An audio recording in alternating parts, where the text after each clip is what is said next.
Hi, I'm Heather Rates, and this is my Chapter 5 reading log, and it is over Are You Ready to Play Outside by Mo Willems, and he is the author and illustrator of this text.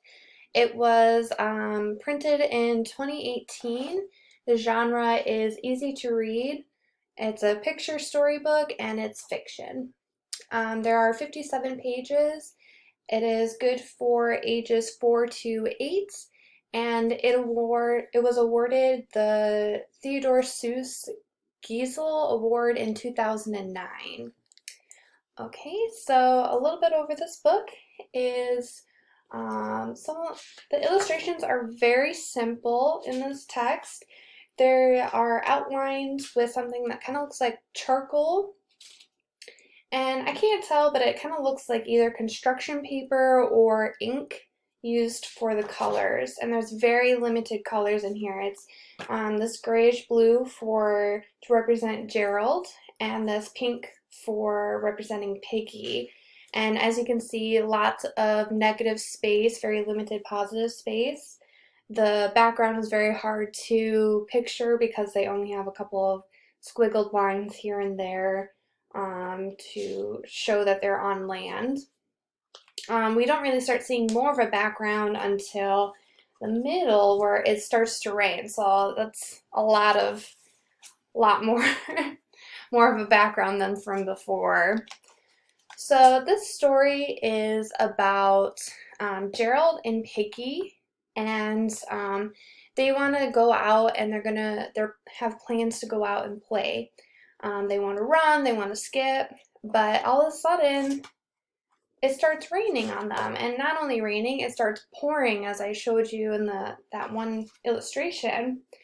And so Piggy and Gerald get pretty upset, and um, they think that their plans are ruined until they see these worms. If I can find it.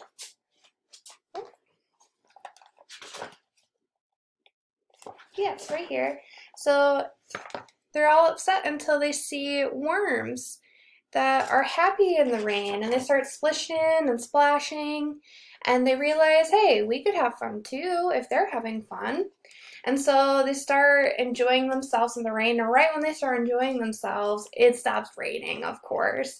So then they get kind of upset about that, and Peggy's very outspoken, and Gerald's more of a introvert and kind of a worrier.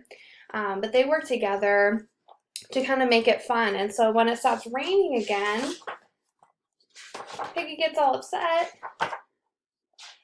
But then Gerald has the idea of grabbing some water and making it rain for Piggy by spraying it out of his nose. So at the very end, they were able to still have fun in the rain, even though the sun came out.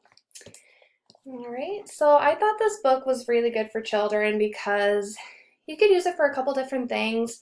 You could talk about friendship and how you work together. You could use it for problem solving. So I liked the problem solving one because it kind of teaches children to have an open mind and realize that it is okay to get upset, but to then problem solve with each other and use each other to develop ways to overcome those obstacles like Piggy and Gerald did.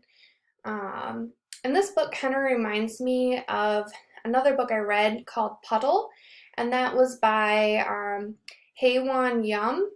This is where a little boy, a human boy, encounters the same trouble of wanting to play outside, but thinks that he can't because it has started raining. But he decides that he is able to still have fun in the rain. So a very similar plot and storyline. So for an activity or strategy for this book, I would have the students, I was thinking about having the students work on sequencing because it's a very simple, straightforward timeline for beginning readers. So I would have them do a graphic organizer, that very simple blocks where they would follow, and they can either, depending on where they are in the writing, I would either have them draw an image of what happened in the story, like a quick little image, or I would have word bank for them where they could fill in the words and copy and work on their spelling with the word bank.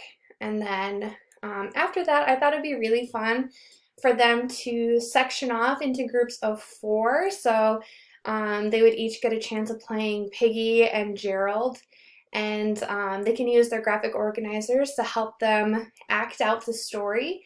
And they would each have a turn of presenting to their little group and then also being audience members. So they're practicing their communication skills, and then they're also practicing their listening skills. So I thought that was a fun idea as well. Gives it a little bit more interactive experience with the book.